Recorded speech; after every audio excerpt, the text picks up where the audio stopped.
અરવલ્લી જિલ્લા કોંગ્રેસ પ્રમુખ કમલેન્દ્રસિંહનું ઉમદા કાર્ય. મોડાસા તાલુકાના દાવલી છત્રેશ્વરી ગામ આદિવાસી વસ્તી વિસ્તારમાં આજરોજ સ્કૂલના બાળકોને ઉત્તરાયણના નિમિત્તે તેમના દ્વારા પતંગનું વિતરણ કરવામાં આવ્યું. આ સાથે સાથે મોડાસા તાલુકાના દાવલી છત્રેશ્વરી ગામની રૂબરૂ મુલાકાત લઈ ગામમાં વસતા આદિવાસી લોકોની મુશ્કેલીઓને શાંતિથી સાંભળી તેમની વેદનાને હૃદયપૂર્વક જાણી. હાલા દાવલી છત્રેશ્વરી ગામમાં પ્રાથમિક સુવિધાઓનો અભાવ હોવાને કારણે ત્યાં વસતા આદિવાસી લોકો અનેક સુવિધાઓથી વંચિત છે. આદિવાસીઓને પોતાનું ગુજરાન ચલાવવા માટે પણ મુશ્કેલીઓ પડી રહી છે. હાલની સરકાર દ્વારા આ ગામમાં પ્રાથમિક સુવિધાઓ આપવામાં આવે તેવું ગામ લોકોનું કહેવું છે.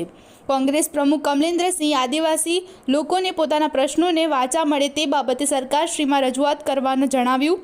કોંગ્રેસ પ્રમુખના આવા ઉમદા કાર્ય ખરેખર બિરદાવવા લાયક છે. આજરોજ અરવલ્લી જિલ્લાના મોડાસા તાલુકાના દાવલી ગ્રામ પંચાયતના એટા વિસ્તાર એવા છાત્રેશ્વરી વિસ્તારની મુલાકાતે અમે સર્વે આગેવાનો આવ્યા. અહીંયા અમે જે લોકો વસવાટ કરી રહ્યા છે એવા વ્યક્તિઓ જેની મુલાકાત કરી. ભૌગોલિક પરિસ્થિતિ અને પ્રાથમિક સુવિધાઓથી સંપૂર્ણપણે અવિકસિત આ ગામ છે. ઘણા વર્ષો પહેલાં જ્યારે સામ્રાજ્યની અંદર જે મેસો જળાશયનું કામ થયું, મૂળ જે આદિવાસી વસ્તી જે અહીંયા વસી રહી છે એમનું મૂળ વતન પાદળી ગામ, મેસો જે જળાશય બન્યો એ આ લોકોની જમીન ઉપર બનેલો છે. ત્યારબાદ મેસો જળાશય બનવાના કારણે આ સમગ્ર આદિવાસી વસ્તી આવા દાવલીના છાત્રેશ્વરી વિસ્તારની અંદર પુનર્વસવાટ કરવામાં આવ્યો. 23 ફૂટ ખાતેદારો હતા અને એમને એવું હતું કે ટૂંક સમયની અંદર અમારા જે ખાતાઓ જે 23 ખાતેદારો છે એમની જમીનનું વિભાજન કરી અને બ્લોક અલગ કરી આવવામાં આવ્યો. આજે ઘણા વર્ષો વીતી ગયા. વારંવાર આ વિસ્તારના આગેવાનોએ સરકારથી સમત પોતાની રીતે જે કંઈ આવડત એમનામાં હતી ગામ ભેગું થયું. ગામના વ્યક્તિઓએ સરકારશ્રીમાં પણ રજૂઆત કરી કે આજે અમારે એક ઉતારો કાઢવો હોય તો 750 રૂપિયાનો એક ઉતારો નીકળે છે. ગામની લાગણી અને માગણી એવી છે સરકાર સમક્ષ કે આ જ્યારે અમે અમારું સર્વસ્વ ખોઈ અને બીજાના લાભ માટે પાણી આપ્યું, પણ આજે અમારું શું? આ ગરીબ અને આદિવાસી વસ્તીના લોકો શિક્ષિત રીતે પણ પછાત છે.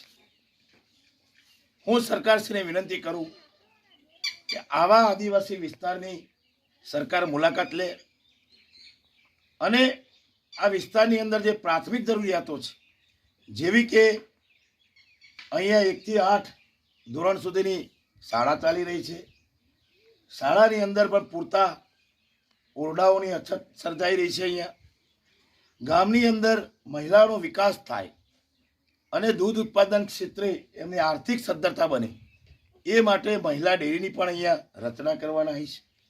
પણ સંજોગો વસાત એક ડેરીનું મકાન બનાવવા માટે સમગ્ર આદિવાસી લોકોએ અહીંયા પ્રયત્ન કર્યો, પણ એમાં પણ એમને નિષ્ફળતા મળી. અહીંયા ગામની અંદર તમે મુલાકાત લેશો તો તમને જાણવા મળશે કે ગામની અંદર કોઈ સ્ટ્રીટ લાઇટ પણ નથી. રોડ રસ્તા જેવી બાબતો આજે જોઈએ આપણે કે રોડ રસ્તાઓ આંતરિક ફળિયાઓની અંદર જે આવવા જોઈએ તે પણ નથી. સૌથી દુઃખદ ઘટના એ બાબત છે કે સરકાર જ્યારે પોકર દાવાઓ કરતી હોય કે નલ સે જલની યોજના અહીંયા કામ તો થયું પણ હજી સુધી નળમાં પાણી આવતું નથી. સરકારશ્રીના ચોપડે અહીંયા દર્શાવવામાં આવે છે કે ઘેર ઘેર શૌચાલયો બન્યા, તેમાં પણ ખૂબ જ લોકોને છેતરવામાં આવી રહ્યા છે. વોટર વર્ક્સની જે સ્કીમ હોવી જોઈએ, સમગ્ર આદિવાસી વિસ્તારના લોકો અહીંયા પંચાયતની અંદર પાણી વેરો ભરી રહ્યા છે, ઘર વેરો પણ ભરી રહ્યા છે. જે કંઈ સરકારીના ટેક્સ હોય એ ટેક્સની રકમ પણ એમના માધ્યમ દ્વારા ચૂકવવામાં આવે છે.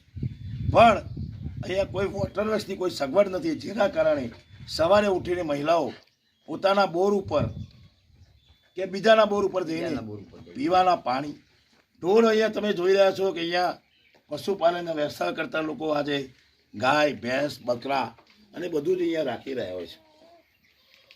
આજે આ ગરીબ માણસ ખેતીના ઉપર નિર્ભયપણે પોતાનું જીવન ધોરણ ચલાવે છે.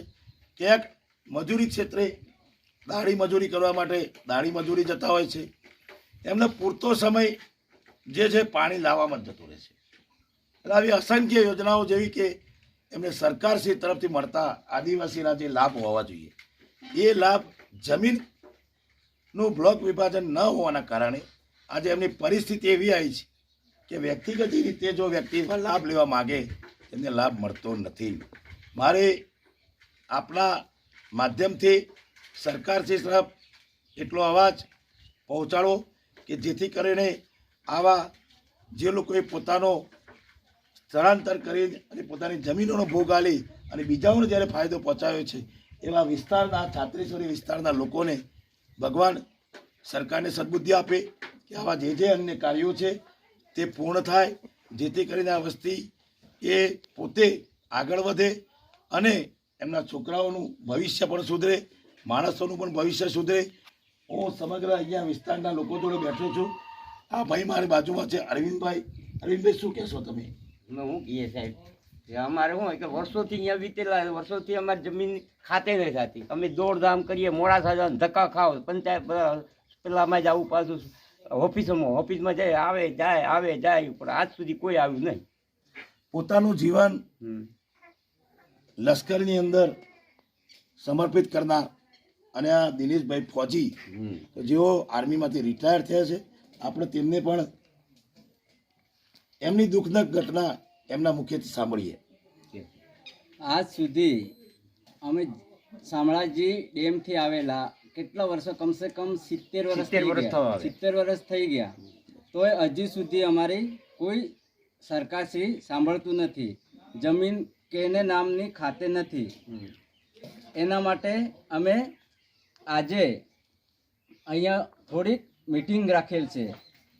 એના બાબતે આજે ઉત્તરાયણના દિવસે અમે અહીંયા ગામ ભાઈઓ મળીને આ સૂચના સરકારશ્રી તરફ રવાના